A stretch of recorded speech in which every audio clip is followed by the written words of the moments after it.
È femmina la prima nata al San Bassiano del 2024. È Serena Apostovario, 3,580 kg, venuta alla luce alle 10:24 del 1° gennaio dopo ben 12 ore di travaglio, che però non hanno tolto il sorriso e la dolcezza a mamma Diana Enciu.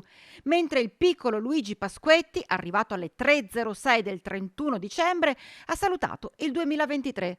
Un nuovo anno che in neanche 2 giorni ha registrato ben 6 nascite, con i precedenti 12 mesi che si sono conclusi decisamente bene, ci fa sapere il primario di ostetricia e ginecologia Roberto Rulli. Il 2023 è andato bene, sia in termini di numeri che di performance, perché abbiamo fatto 1011 nati, quindi in linea completa con il numero dell'anno scorso, e questo è una cosa positiva considerando l'andamento nazionale che ormai tutti quanti hanno ben noto, visto che è diventato un argomento di attualità ormai molto molto pressante. 1423 i nuovi nati del 2023 all'ospedale di Sant'Orso, 70 quelli arrivati al nosocomio di Asiago, e considerando la tipologia di parti tra naturali e cesarei, parti naturali, cesarei, com'è che è il trend anche da questo punto di vista? Anche da quel punto di vista l'andamento è stabilizzato, perché viaggiamo attorno al 15-16% di tagli cesari,